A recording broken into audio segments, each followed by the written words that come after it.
Now I'm going to show you how to do number 13. And for this problem, you're going to have to need a calculator. Like, you need to have it. So I rewrote each questions, A, B, and C, if it'll focus.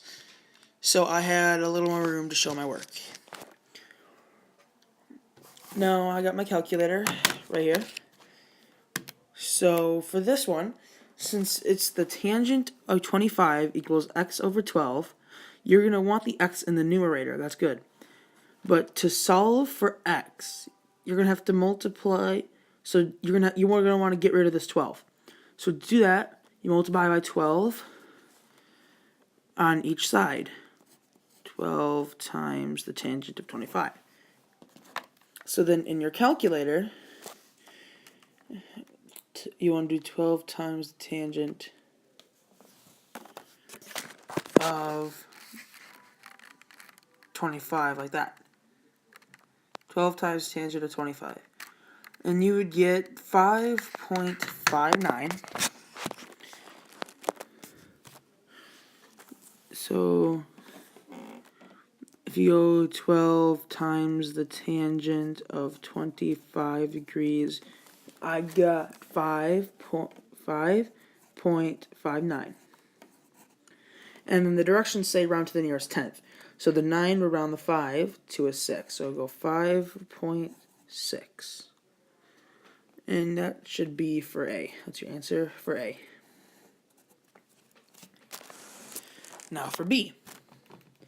Since the x is in the denominator, you do not want that. So you're going to have to cross multiply first before you start solving in the calculator. So you're going to put the cosine of 55 over 1. So then you would cross multiply 5 times 1, the cosine times the x. 5 times 1 is 5. So 5 equals cosine. Oh, I'm sorry. That looks like a 5. Cosine of 55 degrees times x. Now, to get the x alone, to solve just for x, you'd have to divide by the cosine of 55 on each side. And that's what you're going to type in on your calculator. So that cancels each other out, and then you're left with 5 divided by the cosine of 55.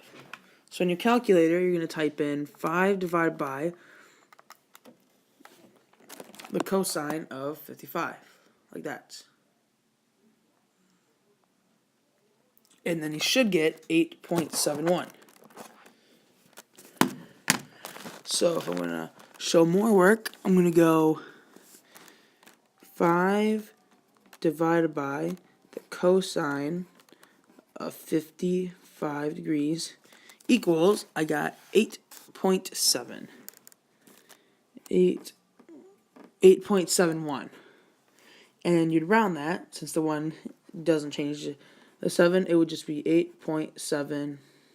That would be your answer for B. Now, for C, you're missing the angle instead of one of the side lengths. So, to find this, all you have to do is, in your calculator, I'll show you how I type this in. Since it is sine, you're going to have to do reverse or second. And then if you look closely at sine, you see that as that -1. You should have sine with the -1 right there. Don't do this. Do not press sine and then -1, because that's taking the sine of -1. You want to make sure you press second and then sine, because that makes the sine -1, and that'd be sine -1. Same if it was cosine or tangent, but for this example it's sine, so you do the reverse sine. And then it is 4/5 or 4/5. I do the fraction. Oh, sorry, not 2. I do the fraction 4/5, and I get 53.13. Some people also do this. They do 4 divided by 5. They don't use the fraction button. still the same thing. It's still okay. You can do that too. But it is 53.13. So to show a little bit of work, you show the reverse sign times 4/5, and then that would equal 53.13. And then you round that, the 3 doesn't change to 1, so it's just 53.1 degrees for your answer for C.